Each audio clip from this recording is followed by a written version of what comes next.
nous y sommes effectivement, le débriefing F1, la nouvelle émission sur motorstv.com que vous retrouverez non pas tous les lundis mais pas loin quand même, puisqu'on profitera évidemment de la présence de chaque Grand Prix les dimanches pour revenir le lundi donc sur ce qui s'est passé la veille. Jean-Luc Roy bien évidemment en notre compagnie. Salut Jean-Luc. Salut LFB, salut à tous. Sympathique rendez-vous n'est-ce pas, que de revenir sur chaque Grand Prix parce que c'est un plaisir et que la discipline évidemment le mérite.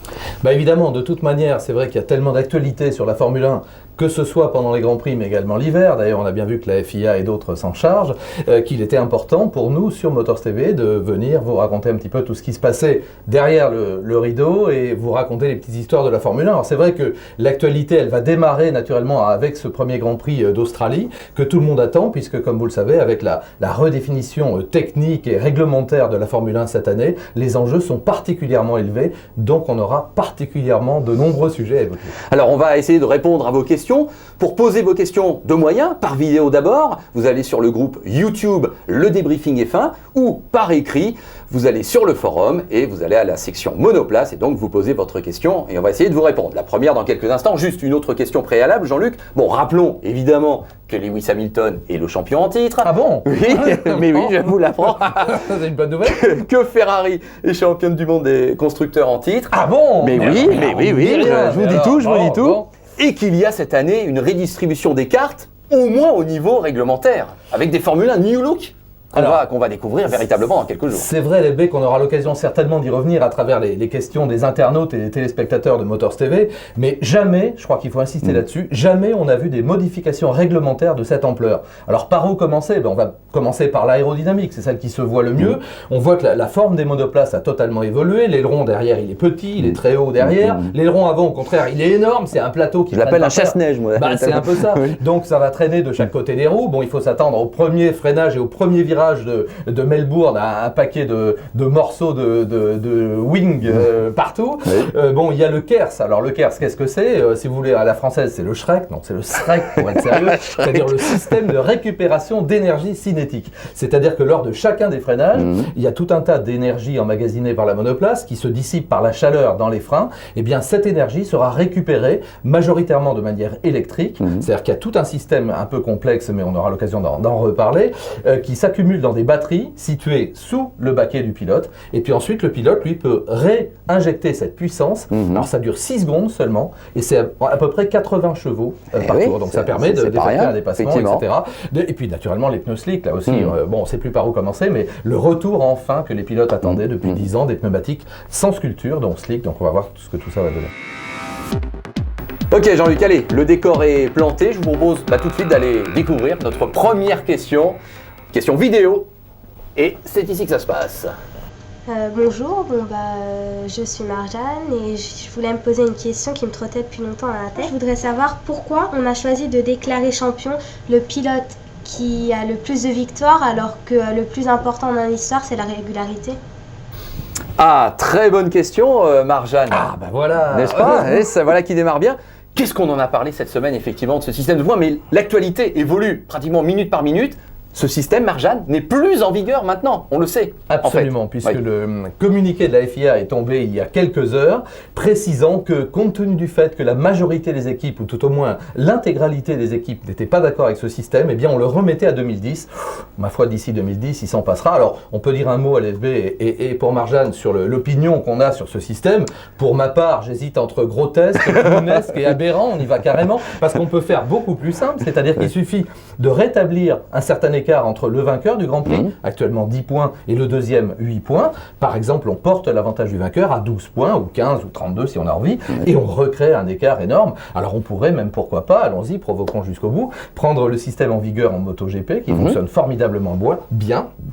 25 points au vainqueur, 20 points au deuxième, 16 points au troisième, etc. Et là, on rétablit un écart, et comme ça, la prime au vainqueur et la prime au dépassement existent. Donc pourquoi se lancer dans les sucettes en chocolat, les plumes dans... Enfin, tout ça, c'est grotesque. Voilà. La Formule 1 a quand même ce don parfois, Jean-Luc, de faire parler d'elle d'une manière complètement aberrante. Effectivement, les médailles de Bernie Ecclestone, telles les Jeux Olympiques, médaille d'or, médaille d'argent, médaille de bronze, pourquoi pas au niveau de la symbolique, mais il avait dans l'idée que ce soit le pilote qui avait le plus de médailles qui soit champion du monde. On est revenu avec ce système de celui qui avait le plus de victoires qui était champion du monde, quoi qu'il arrive, même s'il avait 25 points de moins que celui qui avait accumulé quelques deuxièmes places, par exemple, et qui avait eu...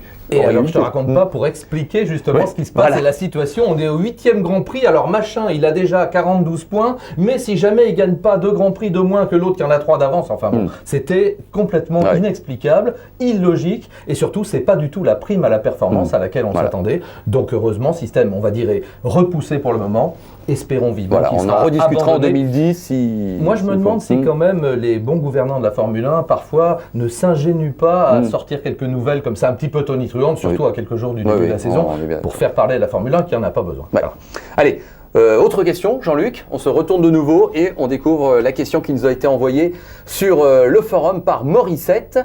Combien de Grands Prix Barrichello et Button vont-ils gagner cette année ?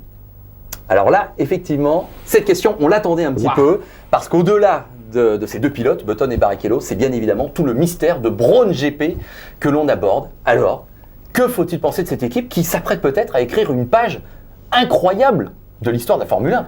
Alors, moi j'ai déjà une réponse. Si ça continue bien pour eux, bien mais sûr. alors à 100%, pas plus de 17. Il n'y aura pas plus de 17 victoires de Barrichello et Button cumulées. Bon, pour être plus sérieux, c'est le nombre de Grands Prix. Voilà. Il peut y avoir un avantage au départ. C'est clair que là, les essais hivernaux de l'équipe Brown Grand Prix avec Button et Barrichello ont été absolument incroyables. Alors, pendant un temps, on s'est dit, c'est de l'intox. On a pensé à feu l'équipe Prost, malheureusement, qui avait été la plus rapide. Tu t'en rappelles très bien, à l'orée de la saison 2002, si je me rappelle bien, qui avait été malheureusement la dernière saison de Prost Grand Prix. On peut se dire que là, Brown était tenté, donc il n'y a pas de contrôle de poids, notamment, c'est le plus simple. Je crois que l'explication, elle est plus rationnelle et de l'avis des autorisés, on va dire, de toutes les personnes avec lesquelles nous en avons parlé.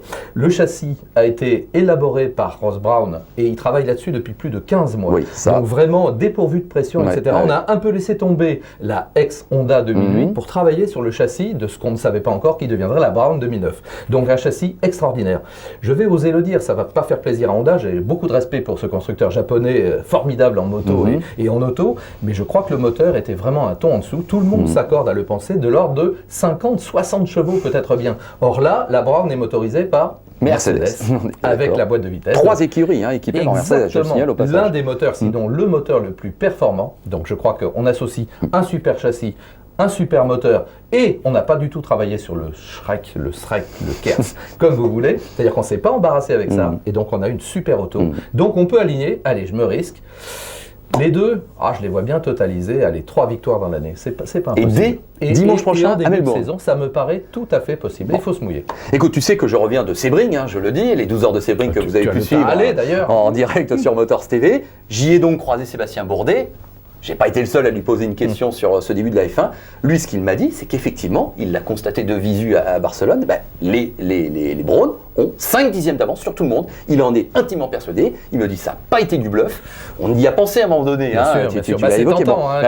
Nouvelle équipe, pas d'annonceur, etc. C'est vrai, c'est réel, selon Sébastien Bourdet. Et Sébastien, qui est notre parrain, quant à lui, il nous dit qu'il va arriver un petit peu à Melbourne quand même en terrain pas totalement bien défini. Les essais, ils n'ont pas été nombreux avec la nouvelle Toro Rosso. C'est clair qu'ils n'ont pas beaucoup roulé dans la mesure où déjà la Red Bull, qui est la grande sœur de la Toro Rosso, a été présentée très tardivement. Les pilotes Red Bull déjà on peut rouler, mais le temps quand même pour Vettel de montrer qu'il a des ambitions extrêmement élevées.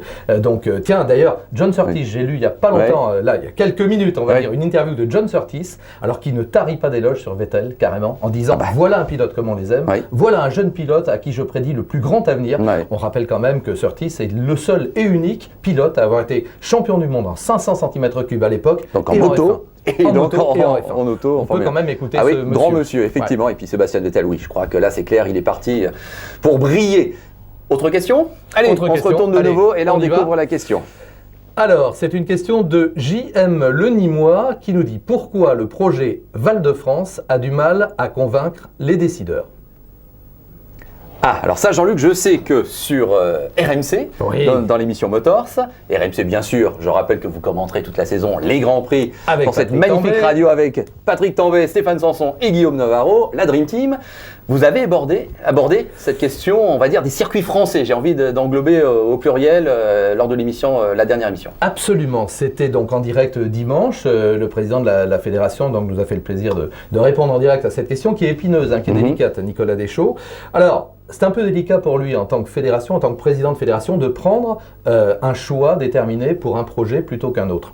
Néanmoins, le projet donc de Flins est le plus avancé dans la mesure où déjà le budget a été voté. Oui. Ça représente environ 140 millions d'euros, c'est pas rien. C'est pas rien. Le président du conseil général, Pierre Bédier, soutient le projet à fond. Bon, il y a toujours, comme d'habitude, pardonnez-moi si vous en faites partie, mais on est tous écolos dans l'âme, quelques écolos qui se réveillent au dernier moment pour être contre quelque chose, ça les occupe. J'espère que c'est pas ça qui peut bloquer un tel projet. Et surtout, il y a un promoteur. Et ça, pour le président de la fédération, c'est un argument très important, dans la mesure où les projets concurrents, entre guillemets, le projet de Sarcelles, voire le projet de Manicourt 2, n'ont pas de promoteur. Qu'est-ce qu'un promoteur en Formule 1 ? C'est une organisation ou une personne, ou ce que vous voulez, qui prend en charge le coût financier et le risque financier de l'organisation. Et là, il y a un promoteur. Ça ne va pas t'étonner, ça ne va pas vous étonner. Il a été reçu par Nicolas Sarkozy la semaine dernière à l'Élysée, c'est Alain Prost, avec le groupe Lagardère, qui est prêt donc à assumer la responsabilité financière de l'organisation. Qui n'est plus du côté de Disneyland Paris, mais qui revient par cette... Exactement. Mais on est bien d'accord que la question de JM Le Nîmois, qui est un habitué du forum, on le sait sur motorstv.com, elle fait référence au pôle Val-de-France, c'est le projet Beltoise-Biétry. Je n'ai pas répondu directement à la question, mais c'était pour expliquer le contexte. Alors, dans ce contexte-là, malheureusement pour ce projet, effectivement, Val-de-France, le projet, moi j'appelle Sarcelles pour situer, parce que Val-de-France c'est un peu vague géographiquement. C'est vrai que rebaptiser, c'est plus joli, entre guillemets, à l'oreille. C'est un projet animé par des gens compétents, solides, impliqués. Bon, Jean-Pierre Beltoise, nous l'avons dit, Charles Biétry également. Enfin, il y a tout un tas de grands noms et de gens tout à fait estimables et respectables qu'on le connaît tous personnellement. Le problème, c'est que pour le moment, la garantie financière, puisque les fonds doivent provenir de fonds privés du golf, j'insiste, privés, donc des investisseurs privés, la garantie n'a pas été apportée, en tout cas en tant que telle, semble-t-il. On en saura plus peut-être dans quelques jours. Une conférence de presse est prévue dans la semaine, là jeudi, donc peut-être qu'on éclairera cet aspect. Et d'autre part, pas de promoteur, je l'ai dit, pas de promoteur déclaré. Donc qui assumerait le risque financier d'organiser, là on parle de Formule 1, on ne parle pas de pôle d'activité mécanique ou de pôle d'activité automobile. C'est différent. D'accord. Allez, Jean-Luc, je te propose pour conclure que tu me résumes d'un mot ton sentiment sur les équipes que je vais te citer, les équipes de Formule 1. Un mot, je vais me concentrer, vas-y, allez. McLaren. Solide, mais en difficulté actuellement. En un mot, j'ai du mal. Oui. Alors, c'est clair qu'ils ne sont pas au mieux, les champions du monde. Ils ne trichent pas non plus. Bon. Ils ne sont pas au mieux, là. Ils ne sont pas au mieux. Alors maintenant, eux se réfugient derrière le fait, et il y a eu des fuites organisées. On a essayé plein de trucs. Il y en a qui marchent, d'autres qui ne marchent pas. Maintenant, on va travailler sur ceux qui marchent. On sera à Melbourne. Ferrari. Solide, constant, pas beaucoup de surprises. Je les vois de toute manière. Il y aura au moins une, sinon les deux Ferrari, sur les deux premières lignes de la grille de départ. Je me mouille. Oui, bravo à toi. BMW. Alors, si on lit à travers les communiqués de presse, là aussi, on a beaucoup travaillé, énormément travaillé. On est un peu déçu du résultat jusque-là. Et il faut savoir qu'on a travaillé également beaucoup sur le KERS et qu'on a perdu du temps peut-être sur ce KERS. On n'est pas sûr de l'utiliser tout le temps et encore moins à Melbourne. On va le tester le vendredi, comme la majorité des grandes équipes, comme McLaren, comme Ferrari, etc. Je pense qu'on n'est pas où on devrait être en début de saison. Renault. Un peu la même réponse que pour BMW, mais pas pour les mêmes raisons. On a toujours un seul pilote, fantastique, un double champion du monde. Le deuxième, on le cherche un petit peu. De temps en temps, il sort du bois. Oui, les Brésiliens s'appellent Nelson Piquet. Puisque le troisième pilote, c'est Romain Grosjean, c'est un pilote français. Donc si par hasard, Nelson Piquet décidait d'aller planter ses choux ailleurs, ce serait peut-être pas mauvais. Donc on va voir ce qu'on peut faire avec une voiture. Donc le premier Grand Prix, c'est Melbourne, le Grand Prix d'Australie, dimanche prochain à 8h du matin. Tu le commenteras donc pour RMC avec Patrick Tambay, Stéphane Sanson et Guillaume Navarro. Et les qualifs dès le matin. Voilà, bien sûr, retransmission intégrale. Moi, je te retrouve pour Motors le dimanche.